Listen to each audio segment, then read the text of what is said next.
Hello student, एक बार फिर से आपका स्वागत है आपके अपने स्मार्ट स्टडी क्लासेस में। हाँ, तो हमारी इंग्लिश ग्रामर क्लास चल रही थी और जिसमें चल रहा था आपका वोकैबुलरी। क्या चल रहा था? वोकैबुलरी, जिसको हिंदी में बोलते हैं शब्दावली।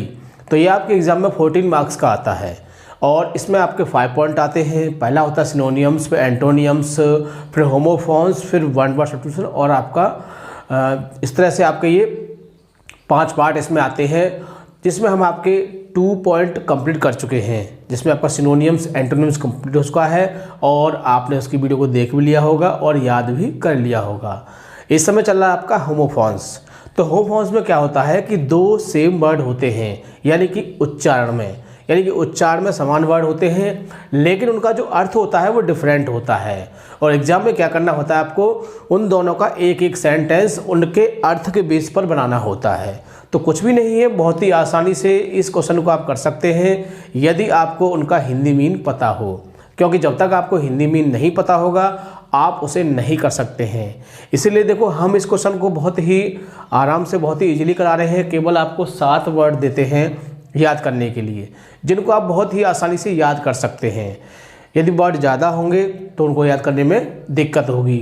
हम चाहते तो उसको 1 या 2 वीडियो में पूरा ख़त्म कर सकते थे, लेकिन इससे आपको कोई बेनिफिट नहीं होता। हमारा काम तो ख़त्म हो जाता, हमारा जो उद्देश्य था जो आपको सिलेबस कराने का वो तो हमारा कंप्लीट हो जाता, बट लेकिन आपकी समझ में कुछ भी नहीं आता। इसलिए हमने सोचा क्यों ना इसको कम करके थोड़ा कराया जाए, जिससे आप डेली भी याद कर सकते हैं। आप इसके लिए यानी कि इसको आप 1 घंटा दें, कहें कि 1 घंटा सिर्फ हम जो भी वीडियो प्रोवाइड होंगी आपकी इंग्लिश की उनको देंगे 1 घंटा। तो मैं इस बात को गारंटी से कह सकता हूं कि आप इसे डेली कंप्लीट कर सकते हैं और बहुत ही आसानी से, बिल्कुल भी दिक्कत नहीं होगी।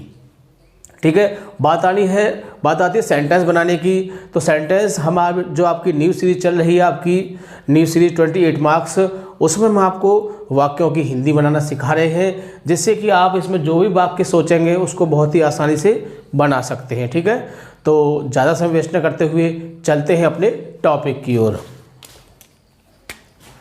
क्लास 12th इंग्लिश ग्रामर, यानी कि 12th क्लास की इंग्लिश ग्रामर क्लास चल रही थी और जिसमें चल रहा था आपका वोकैबुलरी, हिंदी में बोलते हैं इसको शब्दावली। ये आपका 14 मार्क्स का आता है और इसमें जो आपका तीसरा पॉइंट है यानी कि होमोफॉन्स, जिसमें क्या होता है कि वर्ड जो होते हैं उनका जो उच्चारण समान होता है लेकिन उनका अर्थ अलग अलग होता है। और एग्जाम में क्या करना होता है, उनको उनके आपके अर्थ के बेस पर एक एक वाक्य बनाना होता है। तो आपको जो मुख्य रूप से जो चीज़ है वो इनका अर्थ है, जो आपको बहुत ही आसानी से यानी कि अच्छी तरह से याद होना चाहिए, ताकि एग्ज़ाम में आप बहुत ही आसानी से इसका एक सेंटेंस बना सकें। ठीक है, तो कुछ भी नहीं है, ख़ास तौर से क्या है, इसमें आपको वर्डों का जो मीन है वो अच्छी तरह से पता होना चाहिए। तो देखो इसका क्वेश्चन देख लेते हैं। Use the following in own sentence, in own your sentence, यानी कि निम्नलिखित का अपने वाक्यों में प्रयोग कीजिए, यानी कि सेंटेंस बनाइए स्वयं के। To bring out difference in meaning, किसके बेस पर? इनके जो भिन्न भिन्न अर्थ हैं, अर्थों के बेस पर। तो देखिए हमने केवल 7 दिए हैं और 7 को याद करना कोई बड़ी बात नहीं है, बहुत ही आसानी से आप इसे याद कर सकते हैं। और हमने जो एग्जाम्पल दिए हैं वो भी बहुत ही इजी दिए हैं, जिनको आप बहुत ही आसानी से लर्न कर सकते हैं। ठीक है, तो स्टार्ट करते हैं। देखिए 1 से स्टार्ट करते हैं। पहला है आपका नॉटी। क्या है? नॉटी। तो दूसरा है नॉटी, यानी कि दोनों का जो उच्चारण है वो समान है। अब बात आती है कि एक नॉटी मिस क्या है, दूसरे नॉटी मिस क्या है। तो इससे आप परिचित होंगे। नॉटी मिस नटखट या शरारती होता है, इससे आप बहुत अच्छी तरह से परिचित हैं। और दूसरा नॉटी का होता है कठिन, तो ये आपको याद करना पड़ेगा। यानी आपके दिमाग में होना चाहिए कि एक नॉटी जो NAUGHTY है उसका मतलब होता है शरारती या फिर नटखट, और दूसरा नॉटी मिस क्या होता है? कठिन। अगर आपको उसका हिंदी मीन भी पता है तो आप बहुत ही आसानी से इसे कर सकते हैं। देखिए कैसे, जैसे कि आपने इसका एक वाक्य सोच लिया, I do not like naughty boys, यानी कि मैं जो नटखट बच्चे हैं उन्हें पसंद नहीं करता हूँ। I do not like naughty boys, 2 bar example को पढ़ोगे याद हो जाएगा। I do not like naughty boys. अब इसमें क्या होता है कठिन, तो he could not solve, he could not solve, वह हल नहीं कर सका द नॉटी प्रॉब्लम्स, कैसी कठिन समस्याओं को, यानी कि वह कठिन समस्याओं को हल नहीं कर सका। आगे सेकंड पर है न्यू, क्या है न्यू। इससे तो आप बहुत अच्छे पढ़ सकते हो। न्यू मीन्स क्या होता है, नया होता है। और आगे न्यू मीन्स क्या होता है, जानना यानी ज्ञात होना। जो न्यू, नो, न्यू, नॉन, यानी कि नो की सेकंड फॉर्म है ये, ठीक है। तो क्या होता है इसका मतलब जानना होता है। तो न्यू मीन्स क्या होता है, नया होता है, और न्यू मीन्स क्या होता है, जानना। तो I bought a new pen yesterday, यानी कि मैंने कल एक नया पेन खरीदा था। तो हमारा क्या है, हमारा न्यू वर्ड इसमें आ गया, ठीक है। न्यू मीन्स क्या होता है, जानना। आई न्यू हिम वेल, यानी मैं उसे अच्छी तरह से जानता हूँ। तो आपका इसमें न्यू शब्द आ गया, यानी कि हमको जो वर्ड दिया है वो इसमें आना चाहिए। आगे देखिए थर्ड पर है नॉट, और नॉट मीन्स क्या होता है, आप बहुत अच्छी तरह से जानते होंगे नॉट मीन्स नहीं होता है। और दूसरा होता है नॉट, जिसमें के बढ़ गया, आपका कुछ भी नहीं है, सिर्फ के बढ़ा है। और इसमें नॉट क्या होता है, गांठ होता है। तो दोनों ही वर्डों से आप मेरे हिसाब से परिचित होंगे, आपने पहले पढ़े होंगे, देखे होंगे। इसका एग्जाम्पल देख लेते हैं। आई शैल नॉट हेल्प यू, मैं तुम्हारी सहायता नहीं करूँगा। तो हमें क्या देखना है, हमें तो नॉट देखना है, सो नॉट इसमें है। आगे नॉट मीन्स क्या होता है, गांठ होता है। तो there is a knot in the rope, यानी कि रस्से में एक गांठ थी। तो इसमें देखो नॉट शब्द आ गया। आगे देखिए 4 पर है और, यानी कि और मीन्स क्या होता है, नाव का चप्पू होता है। और मीन्स होता है कच्ची धातु, खनिज, अयस्क। जो अयस्क जो होते हैं, आई मीन जमीन से जो निकाले जाते हैं, उनको हम अयस्क बोलते हैं। कच्ची धातु भी कह सकते हैं उसको, है ना। इसके बाद तो और मीन्स क्या होता है, नाव का चप्पू, जिससे जो नाव चलती है। तो देखिए डैट बोट, यानी कि वह नाव, हैव फाइन ओर्स, यानी कि उस नाव में कैसे अच्छे, क्या है, अच्छे नाव के चप्पू हैं। विद लाइट ब्लेड्स, क्या है, उसमें जो ब्लेड लगे हैं वो कैसे हैं, बहुत ही हल्के हैं। नाव जिससे चलाई जाती है तो उसमें जो लगे होते हैं ब्लेड कैसे हैं, हल्के हैं, यानी कि वो उस नाव के जो चप्पू के ब्लेड हैं बहुत ही हल्के हैं। आगे और मीन्स क्या होता है, कच्ची धातु। तो brass is the made of copper and zinc ores. तो ब्रास जो पीतल जो है, इज मेड बना हुआ है किससे, कॉपर, तांबा एंड जिंक। और मीन्स होता है कच्ची धातुओं जिनको बोलते हैं। तो पीतल जो होता है किससे बना हुआ है, कॉपर एंड जिंक से बना हुआ है, कच्ची धातुओं से। आगे देखिए 5 पर है पेल, क्या है, पेल। पेल मीन्स क्या होती है, बाल्टी होती है, आप जानते हैं। और पेल मीन्स क्या होता है, पीला होता है। तो पहले तो दोनों वर्डों का हमको अच्छी तरह से अर्थ पता होना चाहिए। अर्थ नहीं पता होगा तो हम एग्जाम्पल भी नहीं सोच सकते हैं। तो देखिए बाल्टी हम कह सकते हैं कि देयर इज नो वाटर, यानी कि बिल्कुल भी पानी नहीं है। इन द पेल माने बाल्टी में, यानी बाल्टी में बिल्कुल भी पानी नहीं है। दूसरा पेल मीन्स क्या होता है, पीला होता है। तो due to weakness, due to weakness, weakness means होता है कमजोरी, और ड्यू टू मीन्स होता है कारण, यानी कि कमजोरी के कारण हर फेस इज पेल, यानी कि उसका जो चेहरा है वो कैसा हो गया है, पीला है। तो due to weakness her face is pale. अगर वाक्य को आप 2 बार भी पढ़ लोगे तो बहुत ही आसानी से आपकी समझ में आ जाएगा।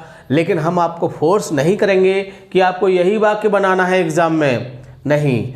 उस समय एट ए टाइम आपको जो वाक्य सूटेबल लगे, जो अच्छा लगे, उसको आप बनाना। सिर्फ उसमें वर्ब और जो आपकी एचवी है और उसमें टेंस का खास करके ध्यान रखना है, बाकी कुछ भी नहीं है। यानी कि जो आपकी एचवी है वो हिसाब से आ जाए और एमबी है तो वो भी हिसाब से आ जाए, बाकी कुछ भी नहीं देखना है उसमें, ठीक है।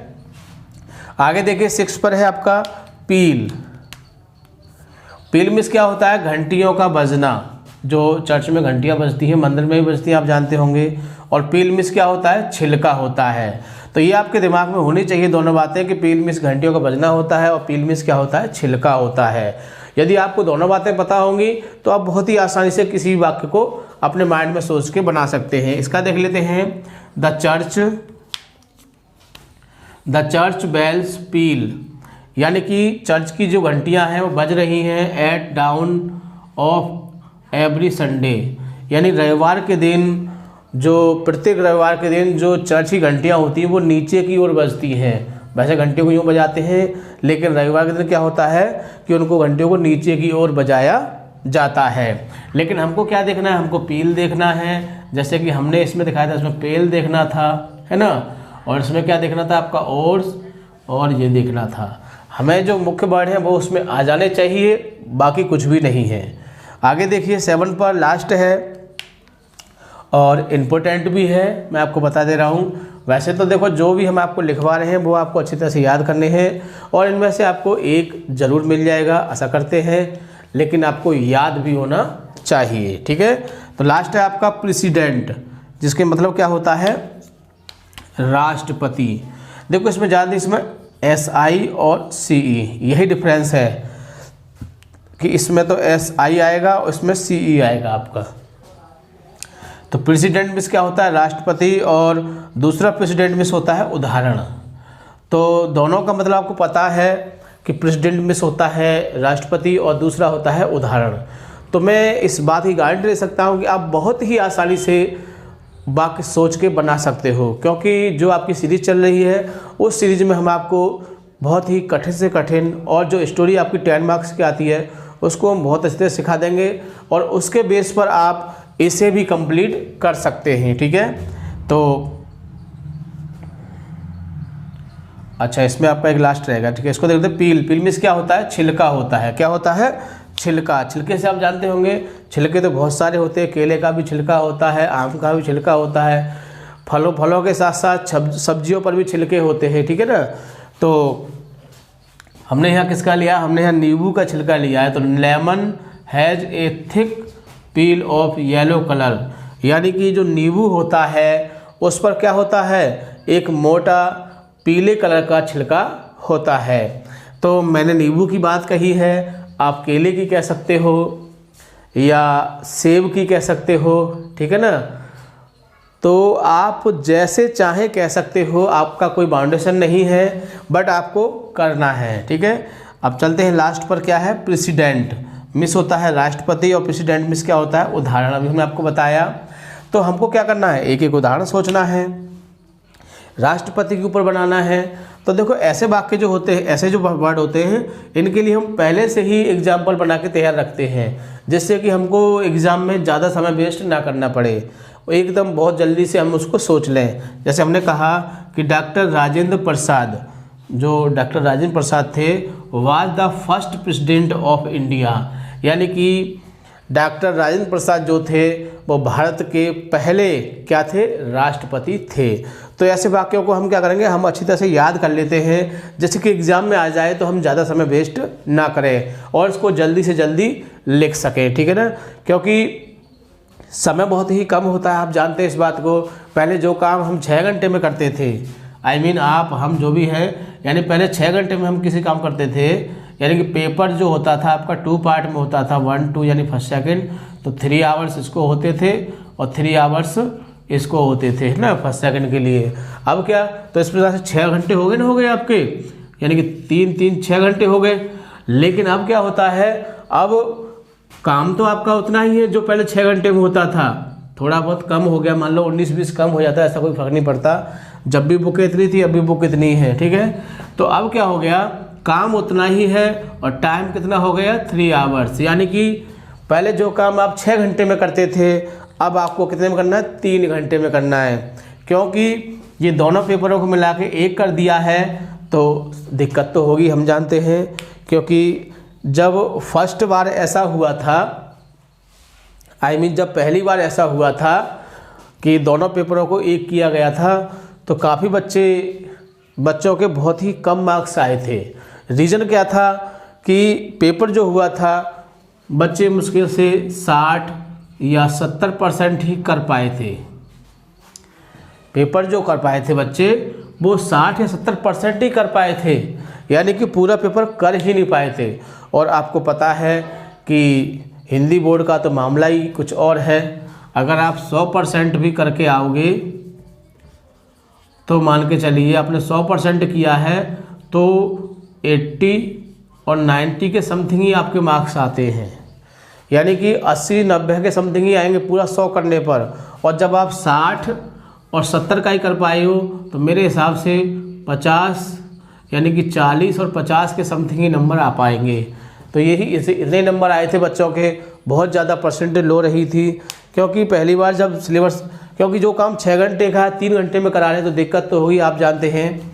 इसीलिए आपको क्या करना है, आपको इसमें अपनी स्पीड बढ़ानी है। क्या बढ़ानी है? स्पीड बढ़ानी है।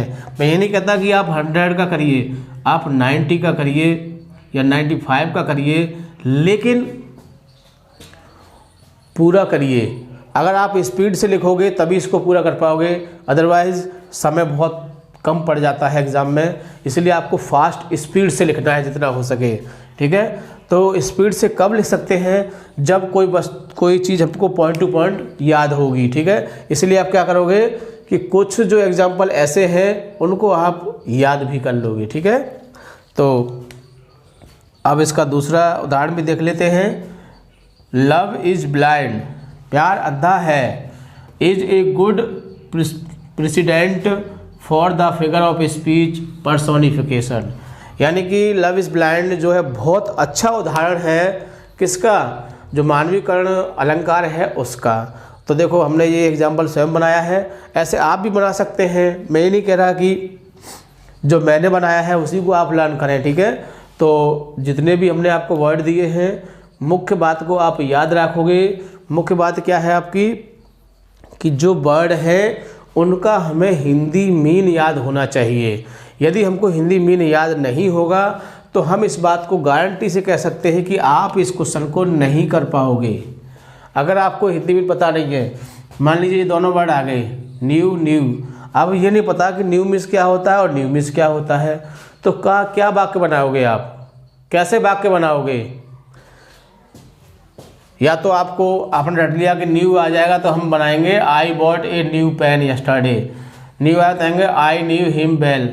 या तो आपको ये इतना बड़ा रटना पड़ेगा इसके साथ, और ये इतना बड़ा रटना पड़ेगा इसके साथ, है ना। लेकिन इंटरमीडिएट में ये पॉसिबल नहीं है। इंटरमीडिएट में क्या होता है, जितना हो काम फास्टली होना चाहिए। इसलिए क्या करोगे आप, इनका आप हिंदी मीनिंग याद करोगे, जो भी है उसका हिंदी मीनिंग याद करोगे। हिंदी मीनिंग याद है तो मैं इस बात को गारंटी से कह सकता हूँ कि ये क्वेश्चन आपका छूटेगा नहीं, ठीक है। तो इसको बहुत ही अच्छी तरह से क्या करोगे, जितने भी लिखा है इनको बहुत बढ़िया तरह से इनकी हिंदी भी याद करोगे, और किसी एक की स्पेलिंग, जैसे कि आप पहचान सके कि इसका ये है और इसका ये है, ठीक है। तो वीडियो को बहुत ही अच्छी तरह से बार बार देखोगे ताकि आपकी समझ में अच्छी तरह से आ सके, कोई डाउट ना रह सके। और वीडियो को लाइक या शेयर करना नहीं भूलोगे ताकि और लोग इस चीज़ का फ़ायदा उठा सके, ठीक है। Thank you. जय हिंद, जय भारत।